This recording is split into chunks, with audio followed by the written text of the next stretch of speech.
So, if you were lucky enough to get a Jaguar at any point in time, then I would advise first off not to plug in the wrong power supply. But if you did and you blew it up, or somebody else did, it's not over. It could be fixed. And that's what we're going to talk about here today.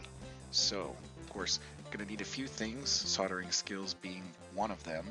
You will also need a few tools, maybe some tweezers to pick up the IC, Phillips head screwdriver for the housing, iron for soldering, chip quick for removing the IC, capacitor, power regulator, and voltage regulator. So, parts will be in the description. Without further ado, let's get started.